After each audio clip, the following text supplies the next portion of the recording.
Welcome to Wrestling and Everything Coast to Coast with your hosts, Buddy Sotello and Evan Ginzburg. And so, who is our special guest for this week? All right, not only are we coast to coast, we are in El Salvador tonight with Javier Ojst, who is an old school wrestling enthusiast, senior writer for the Great Pro Wrestling Stories, for which I write as well. Shout out to JP Zocker. And contributor to Pop Culture Retro-Rama. And if there's one thing we love here on Wrestling and Everything Coast to Coast, it's not only wrestling, but pop culture. So and Retro-Rama, that's even better, because who's more retro than us? That's right. We're 140 years old between us. And he also runs the Facebook page Classic Wrestling Stars. Welcome, Javier. How are you tonight? Good. Thanks for having me, guys. I love this show. Our honor and pleasure. I've enjoyed your work. I've read your articles. And Buddy knows that if anybody's a critic of quote-unquote wrestling so-called journalists, it's me. But it's not wrestling journalists. Let's make a correction. It's not wrestling journalists. It's wrestling historians. Ones that, call themselves, historians, and they have everything charted to the minute. They'll tell you who had a finishing hold on who, at how many minutes in the match, at what venue, what year, what date. And that's all they can tell you. And you're a lot more than that, I know, because we've had conversations online. You bring a lot more to the table, and you won't put all of you're not the wrestling version of Sominex, which some of these other guys basically are. I mean, not to take anything away from guys who, fans who memorize all that, but that's definitely not, like you guys say, not of my interest. I can't tell you who won a certain feud or who was involved, what day, what venue. I mean, good for you. You're using your brain cells for something else. You're using that storage so you can tie your shoes and socialize with other people. Because some of these people have so crammed with facts, they forgot how to socialize with human beings. Yeah, I mean, good for them that they know all those, but I really like to focus on the stories behind certain matches, certain rivalries, or what happened behind the scenes. To me, that's more interesting. Those are the stories, That's what at least I try to write about in the articles. Now, have you lived your whole life in El Salvador? No, I was born here in '78, but we quickly had to go to the U.S. because of the Civil War. My dad basically, it became ugly where he had a bomb threat to. They threatened to bomb his car, basically because he had a job. So we went to Florida around 80. And we stayed there till 86. That's when we came back to El Salvador. And 3 months later, I experienced my first earthquake. I had no idea what that was. I was 8. By the way, today is the anniversary of the '89 earthquake that canceled the World Series. Giants here in California, which I didn't feel one bit of because I was in the other half of the state. But my brother was at Candlestick Park during the earthquake, the great earthquake. But continue. No, that's what happened. We had to come back to we came back to El Salvador 2 months later. We get hit by the earthquake of '86. Basically, the whole downtown collapsed. Older buildings. I didn't know what was happening. I was 8 years old. I was walking down the hallway. There was no school that day, so I was watching Woody Woodpecker. But on my way from the kitchen to the TV, you just hear this explosion, and you see the walls just collapse. Not collapsing, but there's like a snake around you. The walls were like a snake, and I didn't know what that was. No one told me there were earthquakes here. But one way to find out. Yeah. But there has been about 3 or 4 other earthquakes here, but I've never been here for those. I've either been in the U.S. either studying or working. So I never experienced those, only the one in '86. Now, what do you do in the United States? Well, I'm in El Salvador right now. Oh yeah, but what do you also work in the U.S. now, or? No, okay. I'm part of the family business here in El Salvador. We sell auto parts. Not DVDs? No. because we sell auto parts, I'm able to buy a couple of those cheap, But it's a family business, auto parts, and little by little, I got into writing for pro wrestling stories, something I thought I'd never do. I was a fan of the page, just never thought I'd write anything, And for those who are not familiar with the website, it's one of the very few that I write for the simple reason they don't obsess over meaningless Raw, SmackDown results and minutia. It's really well-researched, well-written, well-edited pieces on important events and legends in pro wrestling. You've written on Ox Baker, Luna, Misawa, Mexican minis that were murdered.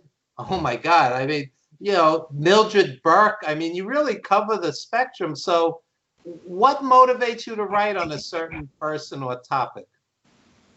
I told myself, if I write about someone or something, I really have to feel it myself, or else it's not going to come out right on for everyone else. I really have to feel strongly about something. And a lot of times my motivation is I don't want a lot of these wrestlers to just go away into anonymity, right? Just disappear and no one knows about. Because I've written about the Grahams from Florida, like you said, Mildred Burke.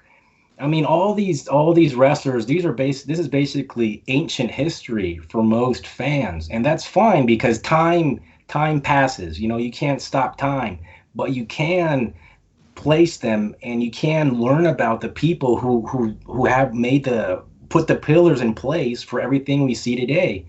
Even though wrestling now is so much different than before, but it's good to understand where it came from. Give these wrestlers the proper respect and understand where things came from, And if we can have fun, a little bit of fun while learning, that's the way to go, And what I'm finding that's interesting is I'll have written a piece 20, 30, 40 years ago for my old newsletter or whatever the case may be.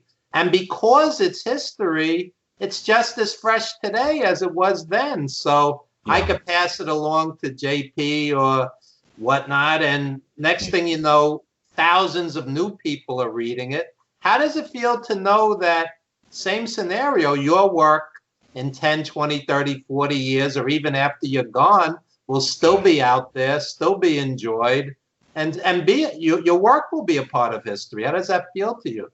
I think it's amazing. And at some point I had the idea of maybe writing a book.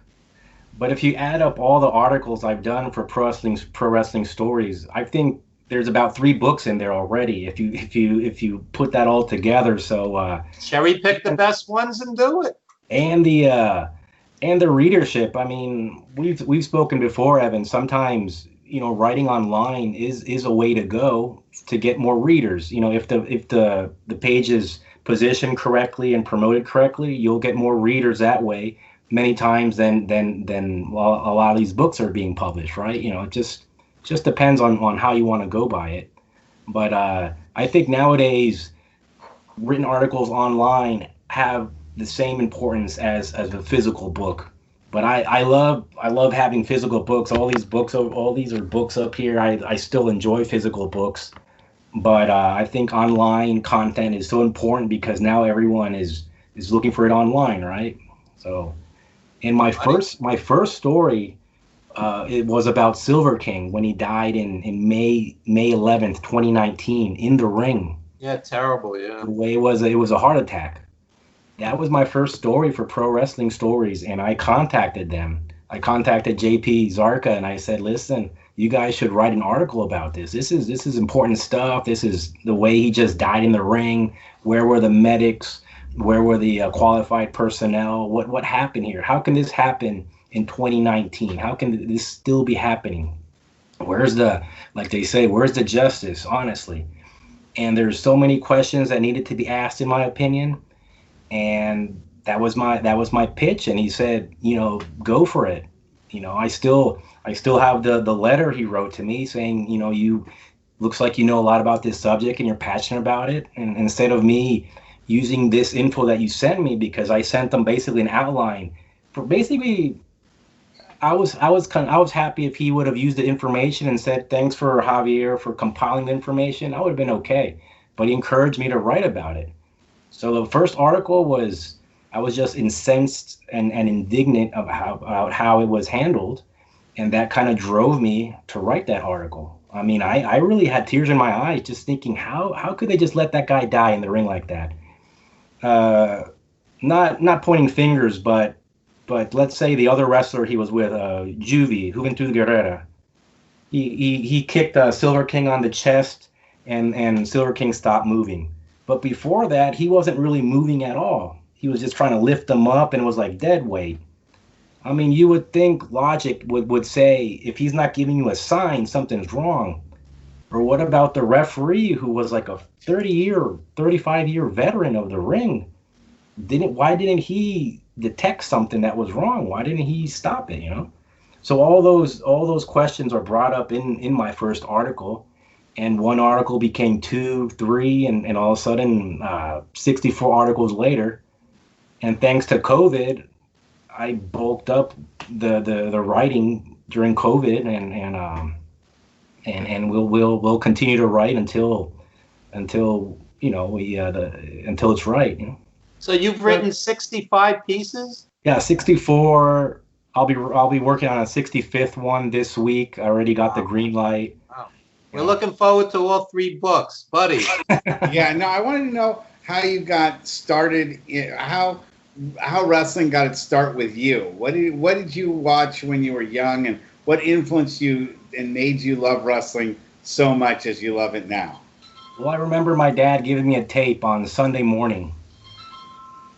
He recorded it from our fancy new VHS recorder, and I actually have it back there. Our first VHS recorder is back there. I took it from my parents. I said, "Listen, this means a lot to me. I'll take care of it. This is just collecting dust in the attic." So, my dad handed me a tape, and it said Saturday night's main event. And I said, "What is that?" Because it didn't even say wrestling. It said Saturday night's main event. I popped it in, and I was just blown away. I thought, what is this? And I'm watching it, and my dad is walking past me, and I'm like taking it so seriously. But also, I used to be a big Dukes of Hazzard fan, but Dukes of Hazzard at some point had a time slot with Dallas. My parents had to watch Dallas, but I wanted to watch Dukes of Hazzard. So they bought me a little tiny black and white TV for me to watch it up in my room. And after 5 minutes, you don't want to watch anything black and white. It was more like gray and green, right? This was around 83, 84-ish, around there. And I saw this other knob that said UHF, a bunch of little numbers. And I thought, well, what is this? I started going one by one. 90% of them are nothing. All of a sudden, I stumble upon superstar Billy Graham, like in some kind of crucifix out in the desert. Yes. And you hear the voice of Kevin Sullivan just talking, just saying what he's going to do and this and that, and or what he did. Or actually, I think it was Superstar talking about what they did to him. I mean, for like a 6-year-old kid, that is as real as it gets, and that is as visceral as it gets, And so you got the WWF product, but then all of a sudden you have a championship wrestling from Florida. Those two combined, a little bit of Georgia, sprinkle in a little bit of the NWA later on. That's what got me into wrestling. And the magazines like Pro Wrestling Illustrated, The Wrestler, Inside Wrestling. I used to read those like front to back and forth, upside down. And I was maybe like the only wrestling fan when I came to El Salvador. I think I was maybe one of the few wrestling fans in the whole school, But that's what got me into writing. But in junior high, there was a teacher. She gave us an assignment. I think this was like an English literature, and I wrote something. Didn't really think about it that much. And she said, Javier, if you don't work in something writing related, it's going to be a real shame. It's going to be a real waste of your talents. I was like 18 years old, 17 maybe. And I looked at her like, okay, I'll keep that in mind. I never pursued it. I went to study sports administration actually in Florida at St. Thomas University in South Florida. But as time passed, the article on Silver King was my first dive into writing about wrestling, you know. And I'd never call myself a wrestling historian. I'm just lucky that I'm able to write about something I love, you know. But that's. So let's talk about that for a second. Your teacher said you have a gift, a talent.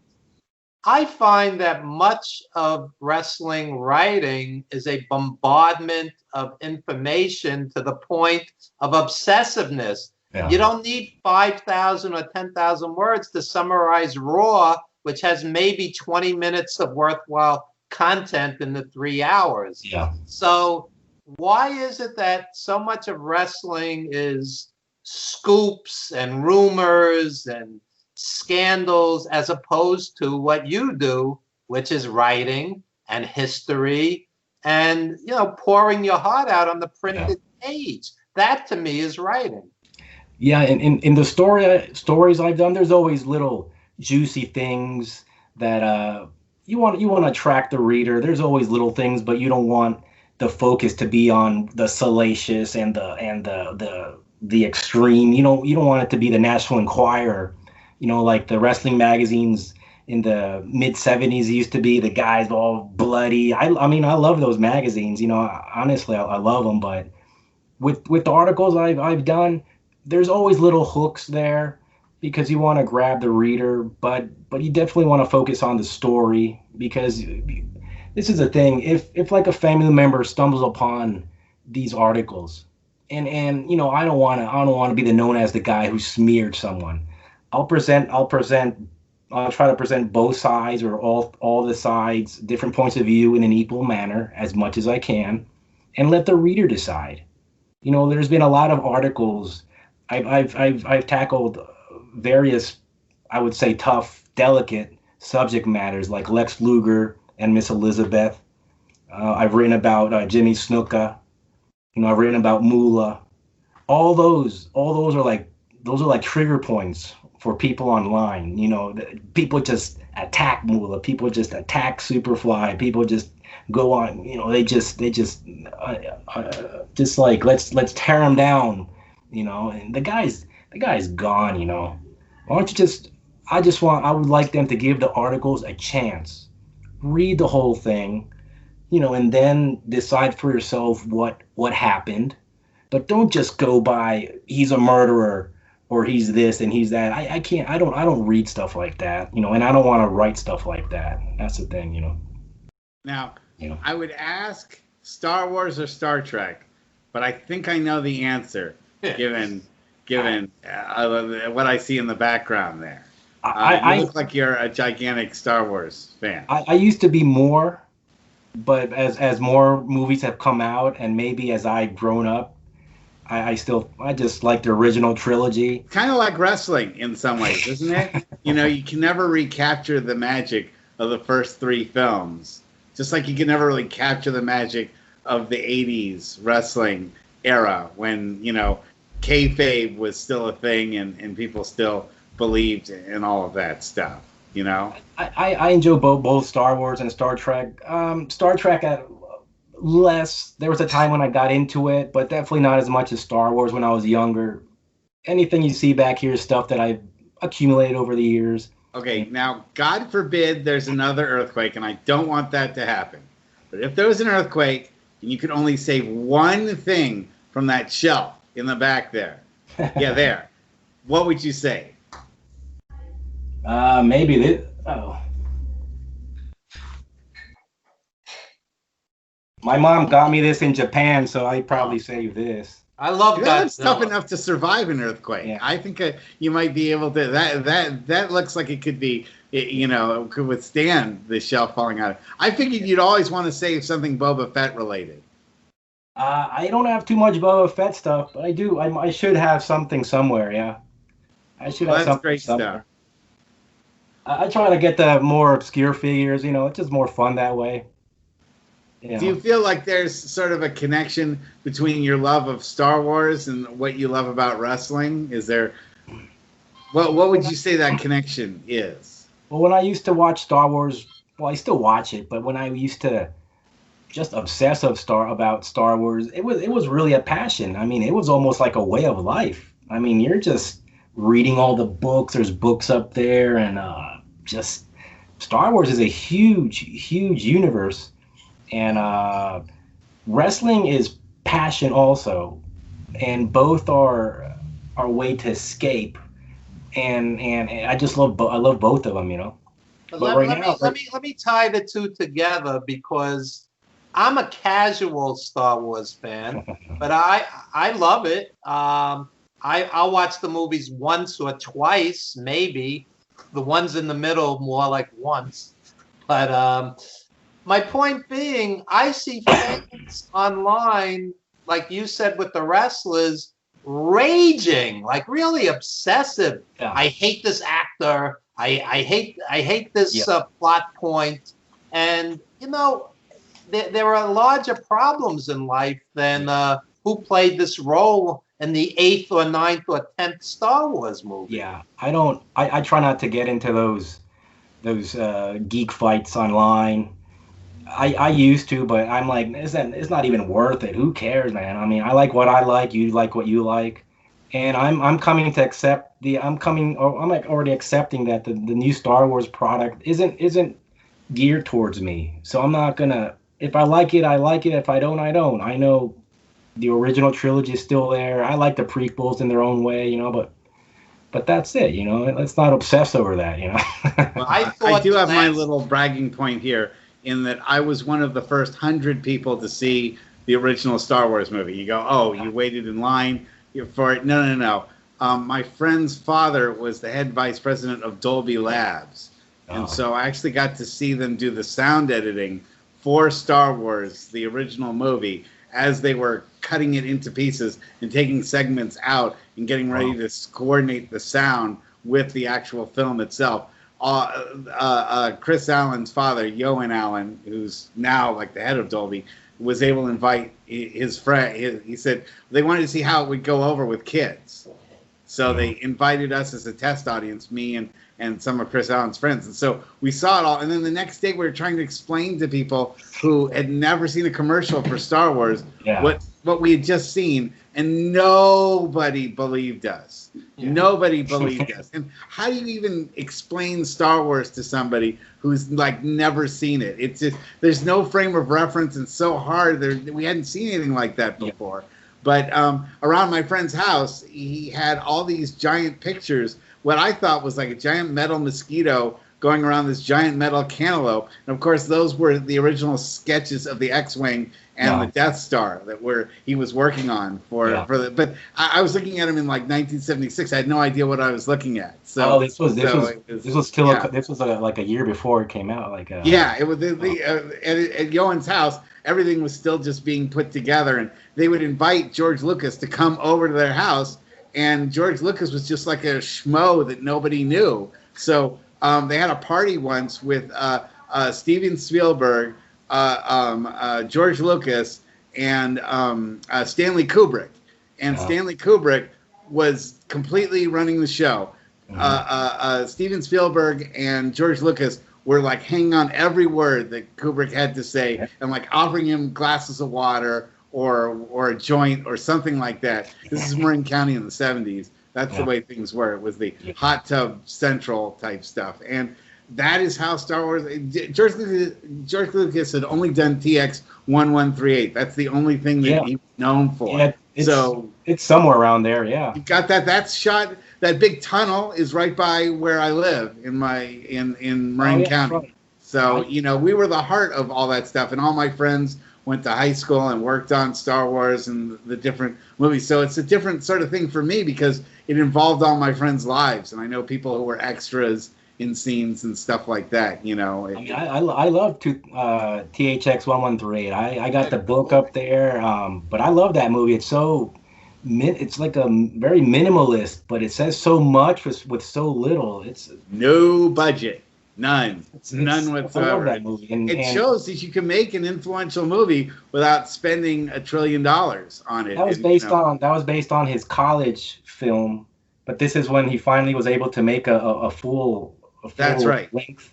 Yeah, but it's based on his college movie. And because of that, other film studios believed in him enough to lend him the money that he could put together Star Wars and 20th Century Fox and all that. But I'm sure that would bore other folks. I was good friends with the lawyer that did all the properties for Star Wars and 20th Century Fox. But I think I'm losing Evan here because he doesn't. I happen to like Star Wars, but like I was saying, I go in basically, it's a blank slate. And the last two movies, for example, where they brought back the original cast members, yeah, there were moments I was very touched, very moved, and I enjoyed it. But I'm not going, this doesn't tie in with that, and I'm not agonizing over it. I'm just watching it as a film. But it is hard to bring that magic back. Like, I think the way that I was after The Empire Strikes Back ended and the 4 years it took to make the next film and how everybody was trying to write the ending to Star Wars and say, this is what's going to happen. This is what's going to happen in the third film. And we had to wait. Leigh Brackett, the science fiction fantasy writer, she had a draft for The Empire Strikes Back, but it wasn't... The Splinter in the Mind's Eye, right? No, that was someone else. But Leigh Brackett, who is a sci-fi and fantasy writer, she had a draft for The Empire Strikes Back, and when it wasn't used. But honestly, Star Wars could have ended with the original movie. The original movie is a movie that ends perfectly, but George Lucas had a story to tell, and there was money, and he went for it, right? Why not? He had originally come up with 9 films. He even when he was a little kid, he had written all 9 films out in his mind, and it was just a matter of time before he got to shoot them all. Which I guess is good. He didn't die before any of those things were completed, but. It's just like your point, just like you can't capture the magic again, and I think that happens with wrestling. I think as we age, sometimes that happens. But honestly, the way, in this case, WWE is presenting things, or even AEW, the way they're presenting things, is there's only little resemblance of how it used to be. Sure, kayfabe is no longer a thing. But the way in WWE, they don't wrestle anymore. It's not wrestling anymore. They're spots. The matches are spots, and they're coordinated spots. And I just want to see them lock up. I want to see a headlock. I want to see a couple of leg locks or submission holds. And I want to see some logic to the match. Somebody work on a body part. Nobody does that anymore. Hey, I mean, if you got the guy on working on the guy's arm for 5 minutes, what, the fans are going to start switching the channel? I think that's the way they think, So they have to be, I'll tell you though, I thought that Kenny Omega and Okada, that series that they had, I thought it was magic, and they're wrestling in front of 40,000 people, and it feels like it means something. And as jaded as I am, if I'm watching something great, truly great like that, I'm happy. So why is it I'm sorry to interrupt, but why is it, do you think, Javier, that Latino audiences and Asian audiences can suspend their belief and still really give that kayfabe its credit, but American audiences, we can't do that anymore?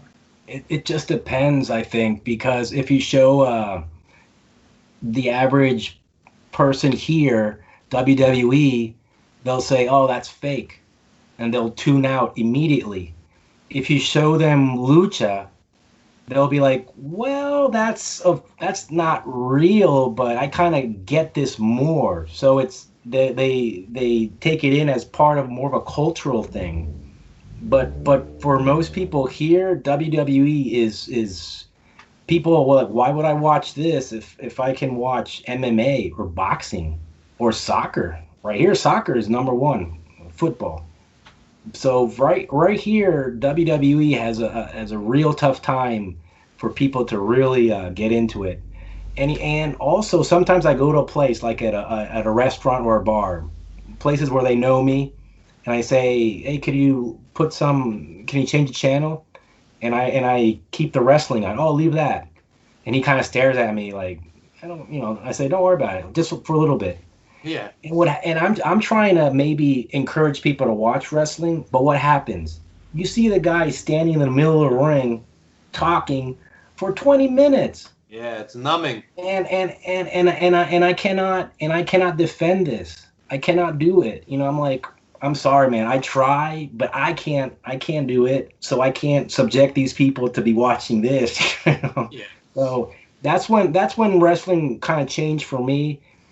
I remember in the early 2000s when I was in Virginia working for a minor league baseball team. I was renting a room. Oh, wow. And the guy was watching Raw.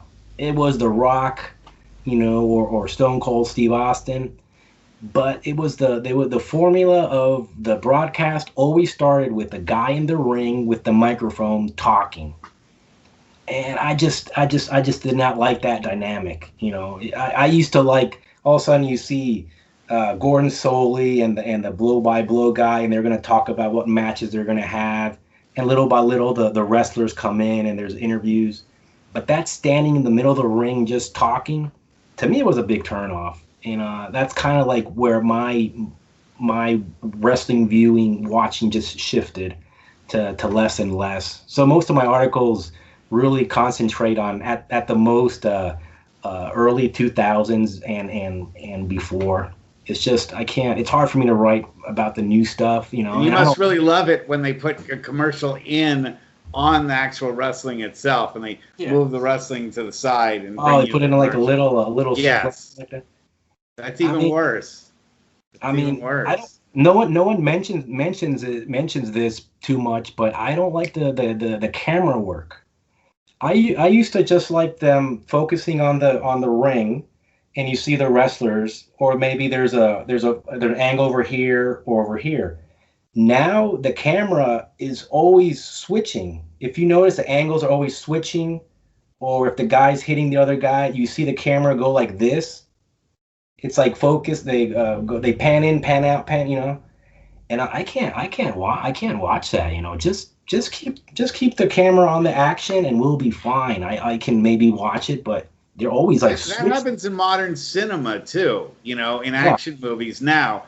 There are a lot of fight. Like if you've watched any of the Transformer movies. Oh yeah, I don't know what's going on. Scenes are almost impossible to focus on with your mind because not only is the camera angle moving, but everything is computer generated and moving at the speed of light also. So you can't really see what's happening. You kind of get the feeling that there's something going on you should be impressed about. I grew up with Transformers, and I watched all the movies, but my sympathies.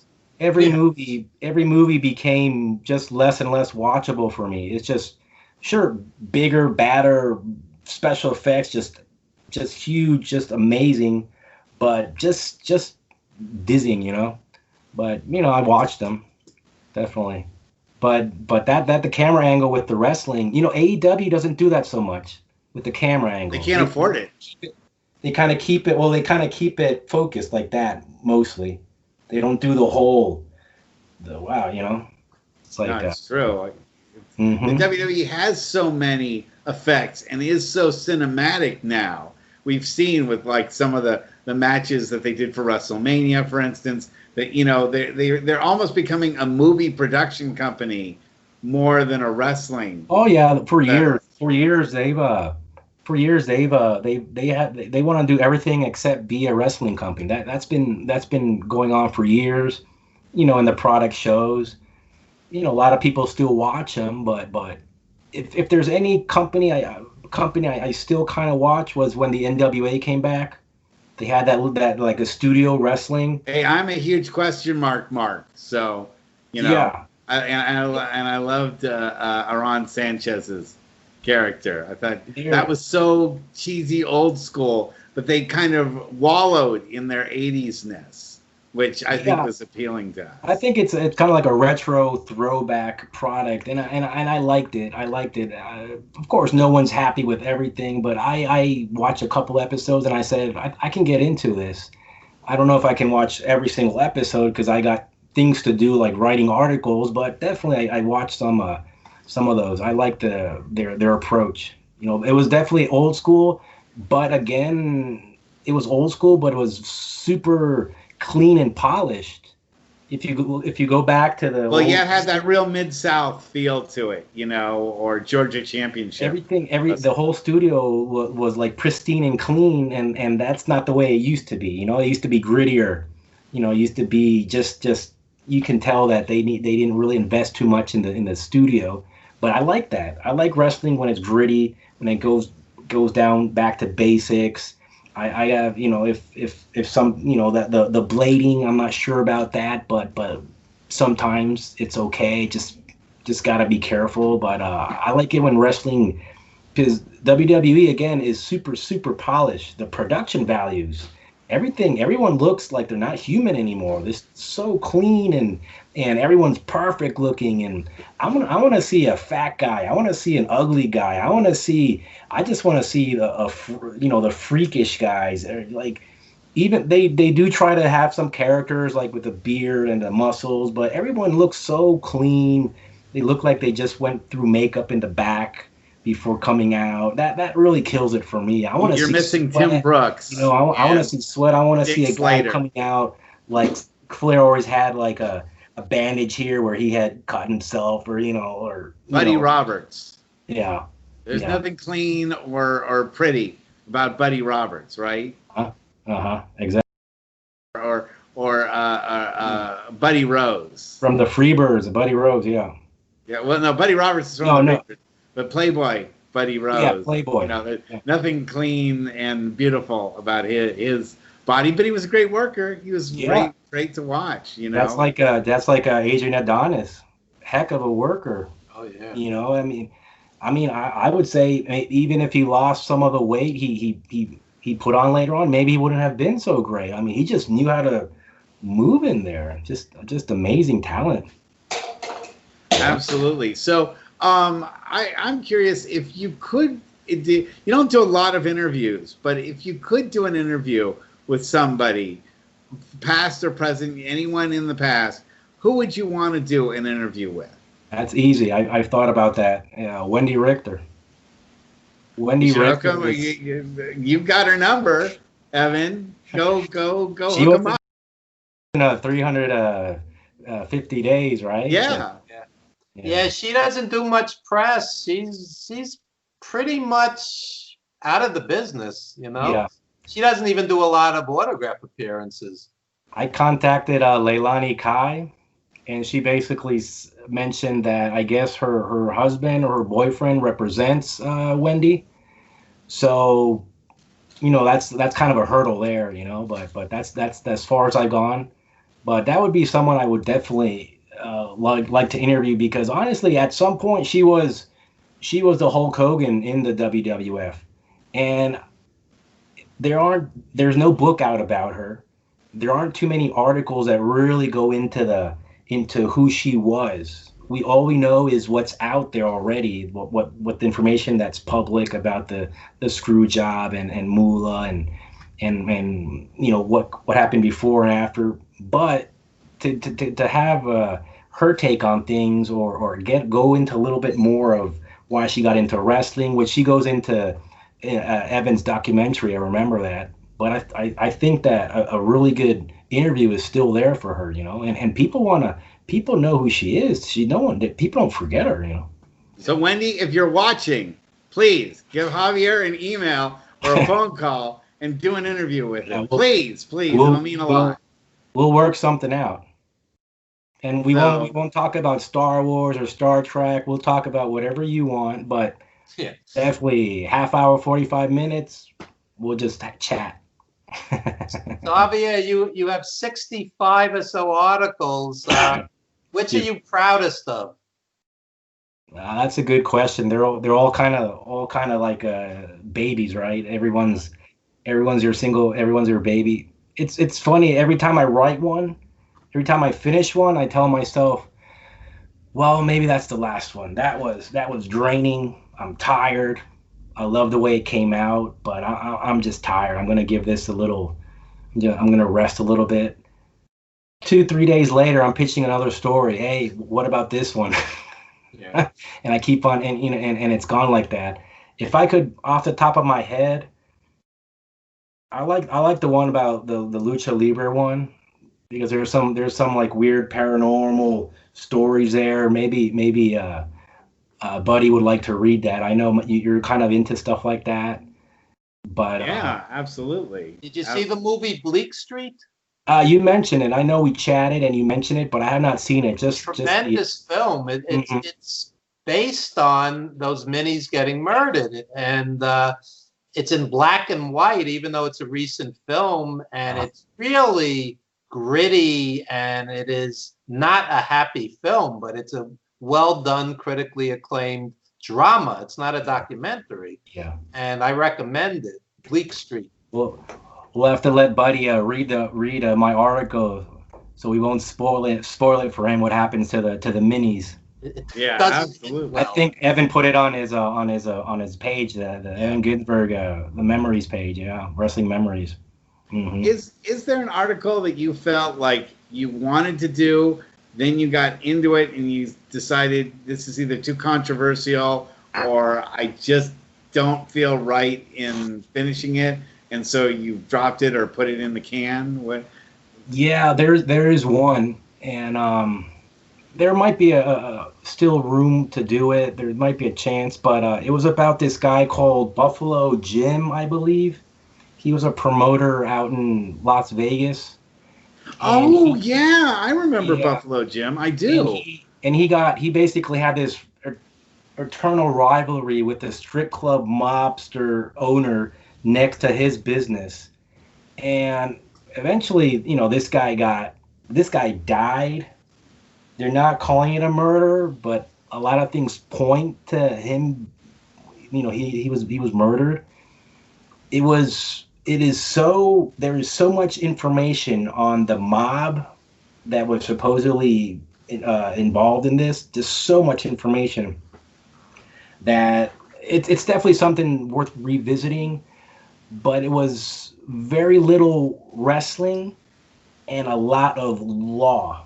There was a lot of law information and just reading these huge pages and pages. And I thought, well, I'm just going to put this on the back burner for now. And I moved on to something else. But it's definitely a story worth telling. People should know. He was supposedly, a very good guy, eccentric, but he helped the kids. He was involved in charities. But he just got made enemies with the wrong people, and again, they're saying it wasn't a murder, but it's very strange circumstances. Buffalo Jim, I think is I can't remember his first name, but he's the story's out there. That sounds really. I do remember hearing stories about that too. Yeah. So that'd be great if you can, it's sort of. You find, I guess, as you do this, the more you do it, the more you find there are stories within stories that you can, extract and make even other articles out of, as you go on these different tangents. There's little niches of subjects. There's little things that you could, let's say Lucha Libre is a huge subject, but again, I don't want to go into. No one cares. Not no one, but many people don't really click on an article if they to read about who won, who lost. That's not what Pro Wrestling Stories does. People want to know the stories behind things. So that's where the Lucha Libre article about the paranormal stories came out. Just kind of weird, some tragic stories. So it was something different. And I'm proud of that one. But I would honestly have to look at all my articles, which one I'm proud about. But the funny thing is, I did the Silver King one. And I was only going to do that one because I said, well, I did an article. I did a wrestling article. I didn't think I could do one, and I did it, and that's it for me. And all of a sudden, I told myself, well, who would I like to write about? Who did I like a lot when I used to really be into wrestling? and the guy who I really liked was Big Van Vader, Leon White. And I asked J.P. Zarka, I asked him, hey, can I write an article on Big Van Vader? And he said, sure. So I ordered the book, which took like 2 months for me to get it.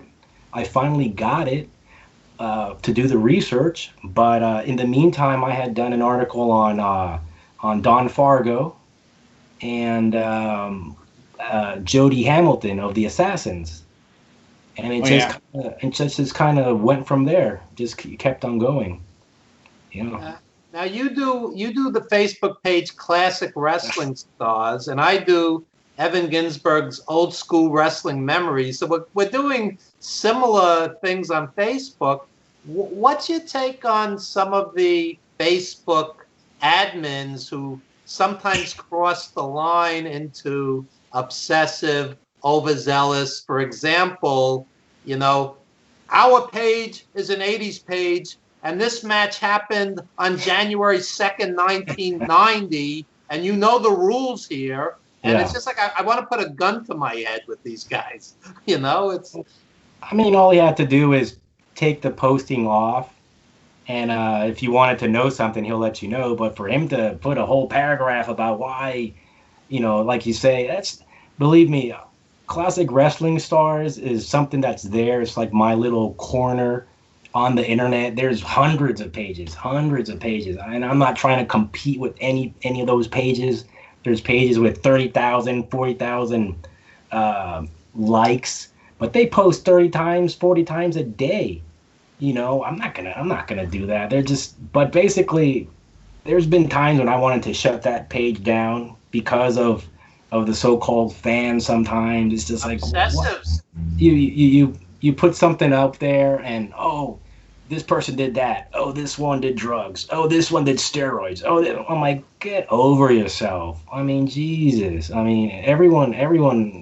You know, no one seems to look at themselves in the mirror these days. I mean, Jesus. These are wrestlers. These are entertainers that gave you so much happiness when you were younger. You used to mark out for these guys. You know, now that you're older and bitter or find no happiness in life, why project all that on someone I just posted? I mean, is that really necessary? I just hide the comment. You know, I don't deal with that. I mean, I welcome all kinds of people to my page, Classic Wrestling Stars. If you like old school wrestling, you know, go ahead and join us, but just behave. Don't be an a-hole. Yeah. Don't be an a-hole, man. I cringe when the obsessives say, quote, I hate so-and-so. Hate. I mean, this is a wrestler. This isn't a politician. Yeah. You know, they hate somebody. Yeah. And, you know, from there, they get into these obsessive themes that they keep going back to. So-and-so was just a jobber. A jobber.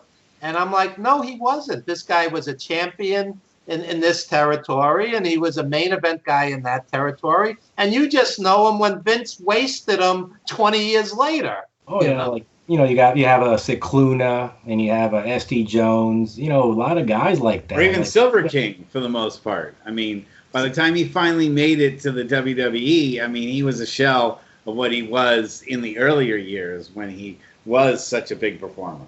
Like when he died, physically he looked healthier than he had ever been. I mean, he was just looking impeccable, but he wasn't. His movement wasn't there. He had turned into more of a power wrestler, you know. But before he was in WCW, but without a mask. Right, he had a tag team partner. I don't remember, but that's how people remember him. And he's the bad guy in Nacho Libre, right? Right. Yeah, but what Evan says, I mean, there's a lot of I love learning about the stories. When someone says, "Oh, he was just a jobber," I'm the guy who starts finding out about this guy. I'm like, "Oh yeah, let's see if you're right." Inevitably, that's not true. Yeah, exactly. Most of the time, like, oh God, I mean, when you started watching wrestling in 1987, those were like his last 2 years in the sport. But during the 70s, this guy was in Madison Square Garden against Backlund. Just to name someone. I mean, that's why people. I think we would all get along better as a wrestling community if we just kind of learned a little bit about the history of the sport. And the thing is, people are just so vicious and venomous out there. We just got to try to calm down, Did you, in any of your years that you were doing this, want to be involved with the Wrestling Federation, either as a booker or as a writer or as a manager or anything like that? As a young kid, I did wrestle amateur, but I wanted to be on the mic. Like a Gordon Soley, or actually I like Jesse Ventura. I like the bad guy, the delivery he had. The color color analyst. Color guy, but the guy who always, I mean, everyone sees it's white, but he's convincing you that it's black. To me, that is such an art form. I just loved listening to the way they would just twist it around, or like a Bobby Heenan. That was my job. That was just amazing. I love that. I mean, I'm not saying I always went for the heels, but I always loved the heel commentator. I could just not watch the match, but just listen to what he's saying. Well, being a heel commentator, you have infinite creativity. When you're a face commentator, your lines are very narrow. To be a straight man, you have to really just go straight down the line. And I got to tell you, I've done color for a lot of federations. It's easy to do for me. Hardest thing I've ever tried to do, play-by-play. Boy, that is a really tough skill. I mean, does wrestling really need a play-by-play? You can see what's happening. It does when you have a heel commentator next to him. It works in that, Gorilla Monsoon versus Bobby Heenan type thing. But it's just a play-by-play all by himself. Yeah, you don't need it. It's just funny the way they're constantly bickering. To me, that was just when you talk about tandems, comedy tandems, Heenan and Monsoon, it's wrestling, but those guys were magic together. It was vaudevillian, type thing, and it hasn't been equaled since. Bobby Heenan was like George Costanza says, it's not a lie if you believe it. Bobby Heenan is like that. He would his delivery, you're almost sitting there like, he might be right. Maybe Hogan is a jerk. Maybe Hogan Hogan is breaking the rules. Why is he breaking the rules? Yeah, that's not fair. I just like. Have you ever watched an old match, let's say Piper versus Snooker, and Heenan and Monsoon are calling it, and even the referee, you just go, all these guys are dead. They're all gone, and you're still enjoying it. It's like a little piece of immortality. Yeah. I try not to think about them not being there, but yeah, I notice those things. But if we can watch their matches and watch their work, they really aren't. Sure, they're dead on this terrestrial plane, but they live on. These guys these guys are legends. When we're gone, 10, 20, 30, whatever, people are gonna be minutes from now. People are going to be looking back. People are going to be looking back at like Ray Stevens and Piper and Bobo Brazil and all. They're going to be looking back at those wrestlers, not so much as the newer guys. And I'm sorry, that's my personal opinion, but the guys from before, they just had this it factor to them. They just had something about them that is unmatched, is rarely matched nowadays, and I think there's a lot of talent out there, but just because you look great and just because you can do a bunch of spots and a bunch of wrestling moves, that doesn't mean I want to pay to watch you. There's wrestlers like Jay Strongbow. How skilled was he really in the ring? But the people reacted to his comebacks. That's a master. That was a master. I'm glad you mentioned that, because another pet peeve of mine on a lot of history pages, somebody will go, Jay Strongbow was not a good worker. He was overrated. I don't understand. And I'm like, you weren't there. I was there in '74. That's Bruno why you and don't understand. Strongbow against the Valiant Brothers. Madison Square Garden sold out. And the building's shaking. The building's shaking because the guy's got master psychology, Strongbow, and charisma. And he knows how to, like a Ricky Morton, getting pounded, and finally making the hot tag. These are master psychologists, and some of the younger fans, they just don't get it. They just go, he's not a good worker. Because I guess what constitutes as a good wrestler or a good worker, it's all laid out in a formula. Oh, he has to be like this, and he has to have these attributes. Okay, so this makes him a good wrestler, a good worker. No, what makes you good in wrestling is if people pay to go watch you, if people care about you. If people don't, you can be the best athlete, and no one will take that away from you. I can say, this guy is amazing. I could not do this in my dreams. But do people want to go pay to watch him? That's the big question. It's all about how many people can you draw. That's the big thing, People have also gone the Vince route, and they're going, for example, Chris Jericho's out of shape. What's wrong with him? And I'm like, why does that matter? Adrian Adonis, Dick Murdoch, even Harley Race, they had the beer belly. What's the difference? They were great. I actually mentioned that to someone. I mean, sometimes I have to jump in. I said, let me give you a list of people. I said Harley Race. I said Adrian Adonis. I gave him a list of people. King Kong Bundy. The Bruiser, the Crusher. These guys didn't have perfect bodies for Pete's sake. You don't get it. I mean, that's not what makes them good. It's how they draw, how you feel about them. It's just like Absolutely. a movie. You have to care. Look at Ric Flair. Care. One of the last matches I marked out for was a match with him and Hogan in TNA. This was like 2003 or something. I might be a little off on the years. They were like, Flair was, he was kind of flabby. Hogan was a little bloated and flabby. He had basically no hair. But they're like going at each other, and they're both bloody, just going at each other, trying to murder each other. And they're making me believe again. And I looked at this and said, I haven't believed in a wrestling match for maybe 15 years. And these two old guys are bringing me back. I am marking out for this. And then what happens? Oh, Hogan looked old. Flair looked terrible out there. They couldn't even do certain spots. Just tearing them down on the internet. But again, they don't get it. These old guys, quote unquote, brought me back into wrestling. What hadn't happened in like 15 years.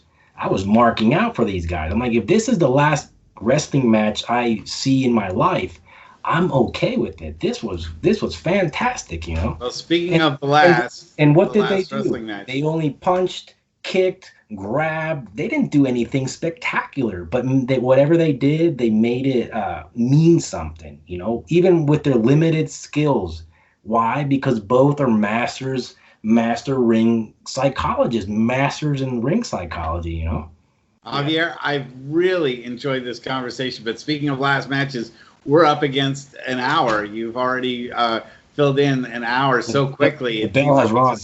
We just started talking about this stuff, and there's so many more things I want to talk to you about, but we'll have to save you to come on as a future guest of our show. Right. Really enjoyed having you, and we just wanted to make sure that you have a chance to plug whatever is going on, plug your website, plug your pro wrestling stories for the fans, and let them know how they can check you out on the web. Yeah, sure. I'm you can find me on Facebook, Javier Ojst. You can friend me. Spell it. JAV as in Victor, IER. Last name is spelled O. J is in Jan, S is in Sam, T is in Tom.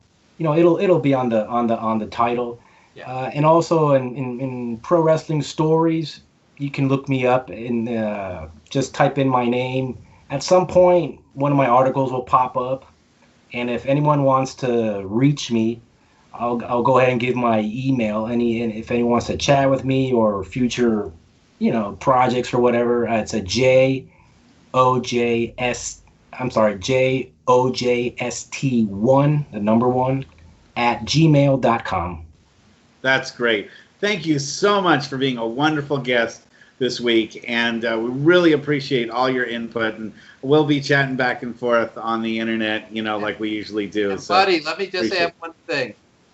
Anybody who watched Wrestling from Washington, hosted by Ray Morgan between 57 and 63, 1957 and 1963, reach out to me at Evan Ginzburg's Old School Wrestling Memories page, or Wrestling and Everything Coast to Coast page on Facebook. We want to hear from you. I have a friend who's fixated on that period, so I really appreciate it, guys. I mean, I'm a huge Evan Ginzburg fan. Anytime he gets interviewed, I'm listening to the interview. I just love his memories and the stories he has of. And you did a really nice piece on me, and I'm always grateful for that. I appreciate Thank you. I was honored to write an article on you. Well, there were 2 articles, yeah.